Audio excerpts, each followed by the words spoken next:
I never answer to no, man, I still go. Go, go, go, go, go, go, go, go. Brian Giles with Brian Giles MTG, and we are back with more Murders at Karlov Manor spoilers. So we're starting off with Cryptic Coat. So a blue and 2 for an artifact equipment. When it enters the battlefield, cloak the top card of your library and attach Cryptic Cloak to it. To cloak a card, you put it onto the battlefield face down as a 2/2 creature with Ward 2. Turn face up anytime for its mana cost. Equipped creature gets +1/+0 and can't be blocked. And you can pay a blue and 1 to return it to its owner's hand. So this works well in like surveil type of things where you're, or scry and surveil type things where you know what's on the top of your deck at all times, and you can put that creature down. You can flip it up, and also goes well with stuff you can't be blocked. So, hoo-ha! This sounds like fun.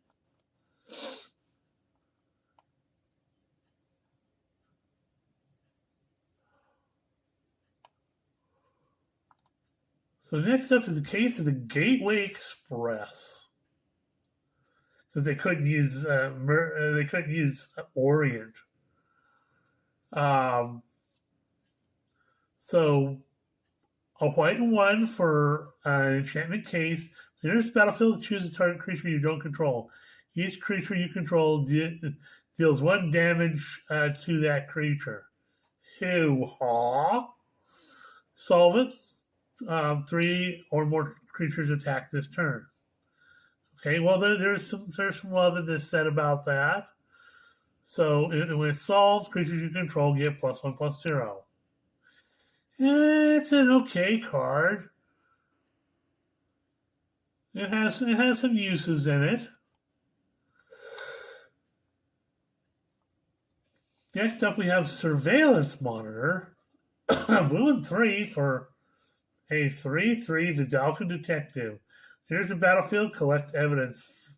4, whenever you collect evidence, create a 1/1 colorless top-tier artifact creature token with flying. Okay, so it really plays into the collecting evidence thing.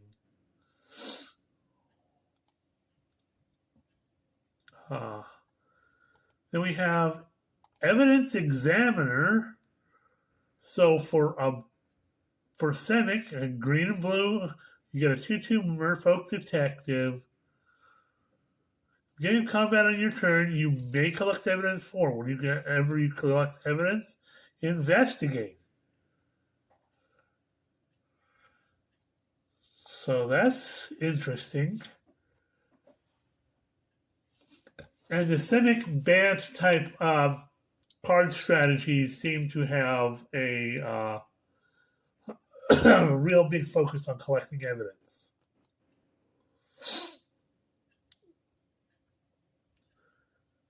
Next up, we have Incinerator of the Guilty. So for 2 red and 4, you get a 6/6 dragon with Flample, flying and trample. Whenever it deals combat damage to a player, you may collect evidence X. When you do, Incinerator of the Guilty deals X damage to each creature and each planeswalker that player controls. Yow! With it being trample, it can get through, and when it does, you can collect evidence X and just wipe out their board. So it's a board wipe and a planeswalker wipe on a stick. I like this dragon. Yes, it's a mythic. Yes, it's going to be harder to find. This dragon's going to go into all sorts of dragon decks. So, hoo-ha!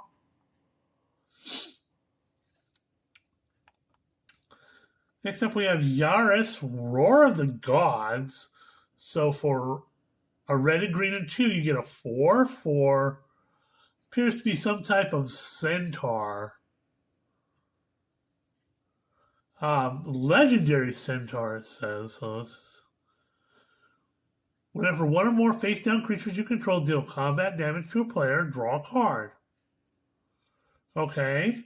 Whenever a face-down creature you control dies, return to the battlefield under its owner's control. If it's a permanent card, then if it's a permanent card, return to the battlefield if it's a permanent card, and then turn it face up. Ooh. So this cares about having your creatures, attack and die as face-down creatures, and then you can return it to the...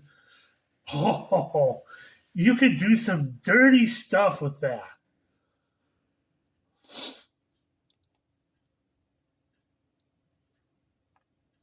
Okay, we have a card that's in Japanese, excuse me. It's 2 red, and it says whenever a creature is dealt damage, its controller may exile that many cards from top of their library until the end of their next turn. They may play those cards. So it's an enchantment for 2 red at mythic level. So we'll get this sometime later. We'll get to see the name for that card. So hoo-ha. Hero of the 10th District. This card is absolutely baller and banger, and I don't see why it's not mythic and it's only rare. So, for a white and 1, you get a 2/3, some kind of human detective. Pay a white and 1, collect evidence 2. It becomes a 4/4 human detective with vigilance. And pay a white and 2, collect evidence 4. If this is a detective, it becomes a legendary creature named Chief Inspector Mileva with base power and toughness 5/5. Other creatures you control have indestructible. Why? I mean, this is kind of like the leveling up that we saw in like with calls on this, or with the black one that's the 1/1 that you can level up. But this encourages you to collect the evidence, and it makes your other creatures indestructible. This thing is baller. Why, like I said, why this thing is rare, I will not know. This thing needs to be mythic. This thing is crazy.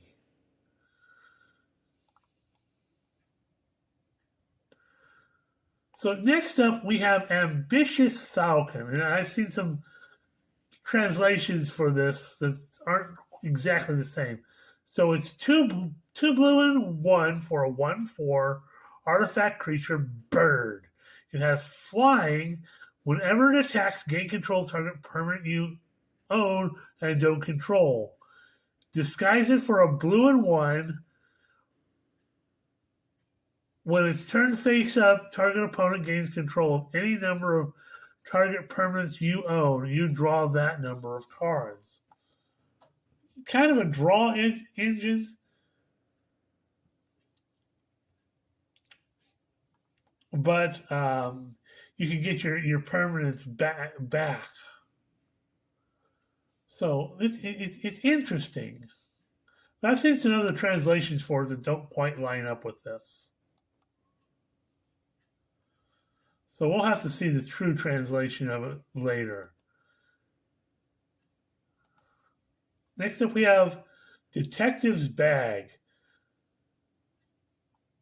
Is it so a blue, red, and 2 for an artifact that has, when it enters the battlefield, investigate twice. Tap it to create a 1/1 colorless thopter artifact creature token with flying. Activate only if you sacrifice an artifact this turn.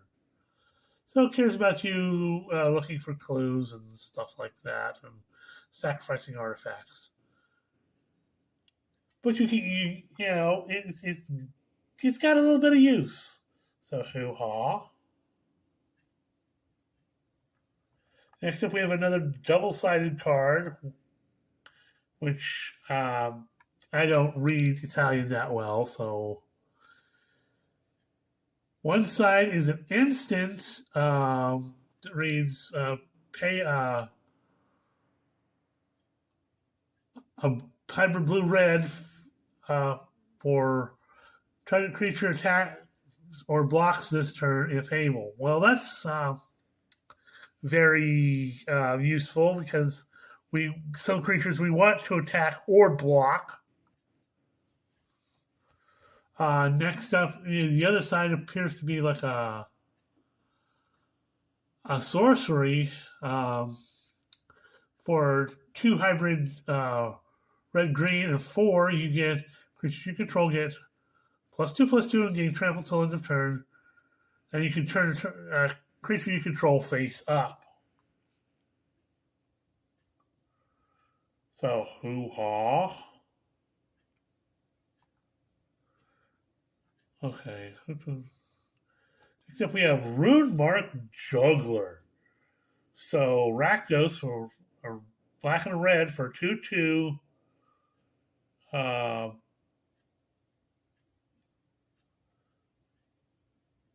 Again, it's some kind of human.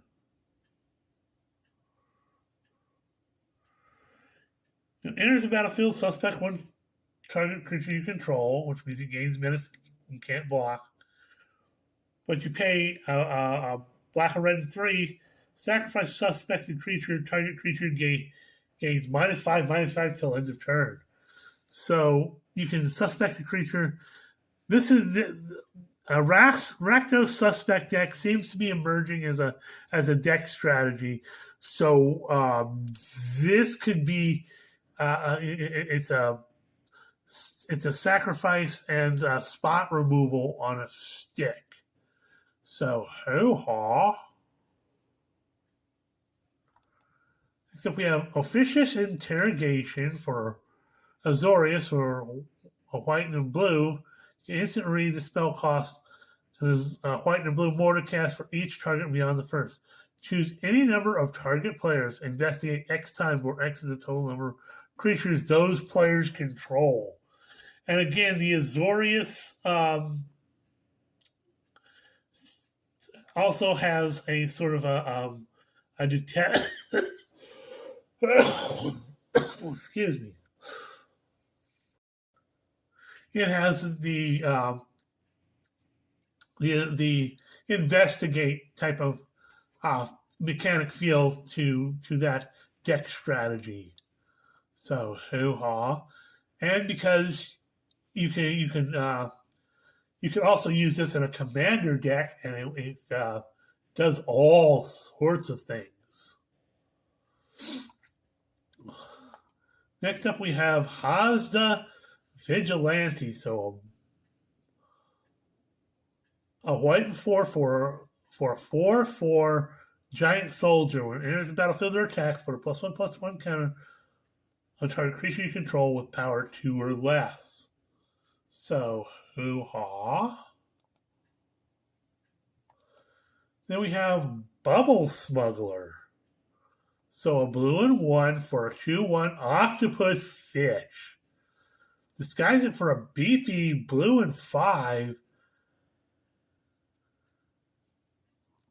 But as when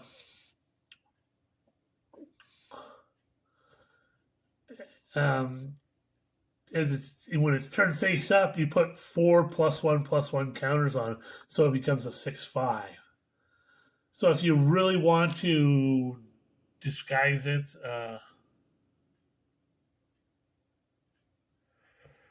kind of save it for later, type of thing. Yeah, it's gonna be fun.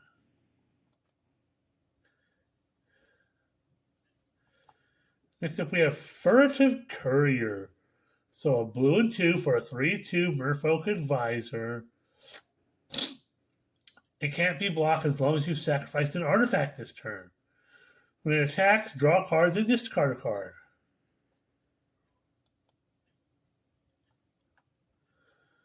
Next up, we have Basilica Stalker. So it's a beefy black and 5 for a 3/4 vampire detective. So it has flying. Whenever it deals combat damage to a player, gain a life and surveil 1. Disguise it for a black and 4.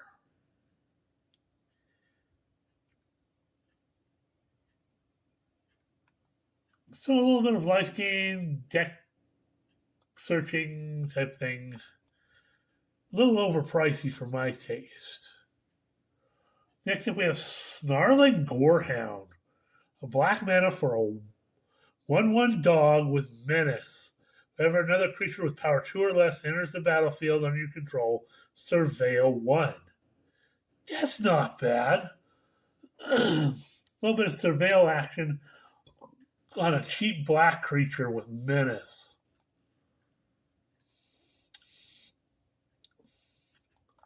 Next up, we have Rubble Belt Braggart. So a red and 4 for a 5/5 Viashina Warrior. When it attacks, if it's not suspected, you may suspect it.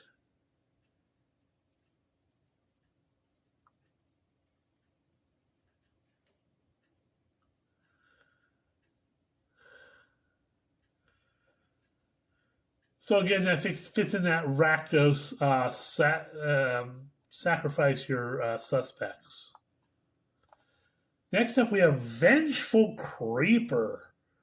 So a green or 4 for a 5/5 plant elemental that you can disguise for a beefy green and 5. When it's turned face up, destroy target artifact or enchantment an opponent controls.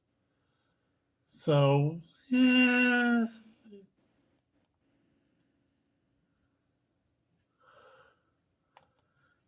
Next up, we have Sanguine Savior. So, Orzhov and 1. So, a white, black, and 1 for a 2/1 vampire cleric with flying and lifelink. You can disguise it for dual Orzhov. So, it's hybrid, 2 hybrid white, black. When it's turned face up, another target creature you control gains lifelink until end of turn. Definitely a life gain type of thing that's seen in the Orzhov deck.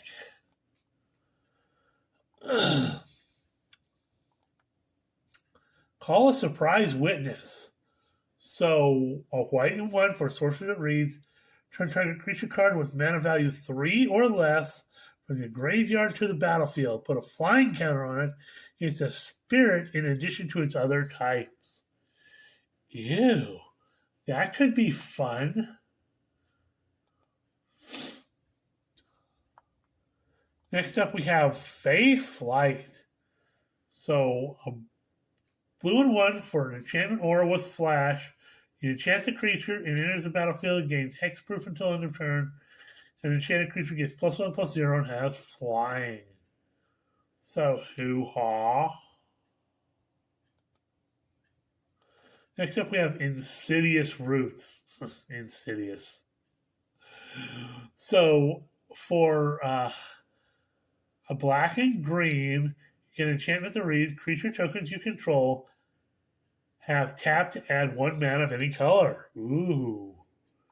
Whenever 1 or more creature cards leave your graveyard, create a 0/1 green plant creature token and put a +1/+1 counter on each plant you control. But we've seen a number of plants in this set. So, including the Vengeful Creeper, the plant boar that the one guy creates, this could be an interesting thing to have in a plant deck. Hoo-ha.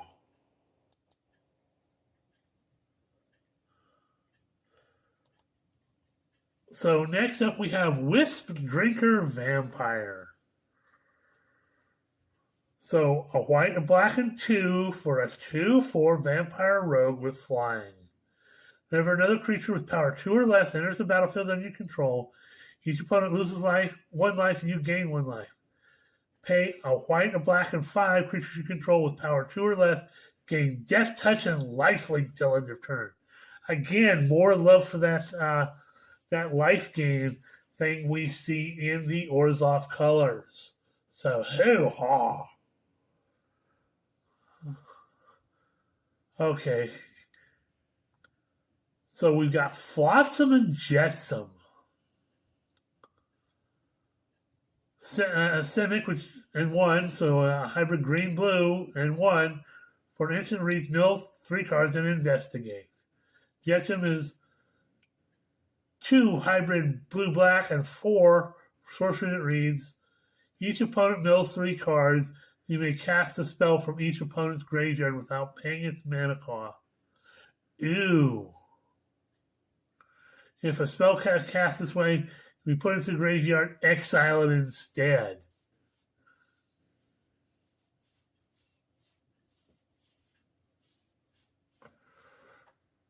Okay, so you get to play spells from your... That's from each opponent's grave. So this, again, is more commander-focused.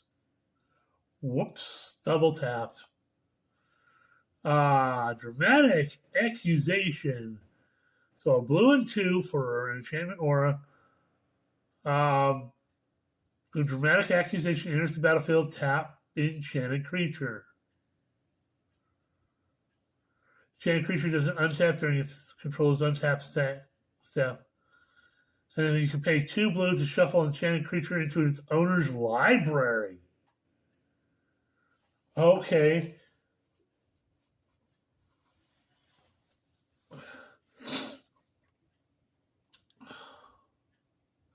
So that's interesting. That's an interesting card. Next up, we have Krenko's Buzz Crusher.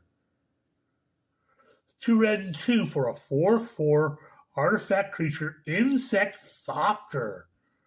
It has flying and trample.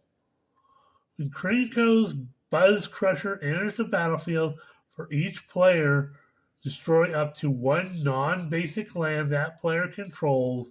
For each land destroyed this way, its controller may search their library for a basic land card, put it onto the battlefield, tap, then shuffle. So, like a commander-focused Field of Ruin on a stick. I really like this card. This card is pretty powerful. And we've seen some insect love in this set. So I'm down with this. So double checking. That's it for today. We're at 23 minutes. This is a good video. We've got some interesting spoilers for today. We'll see you on the next video.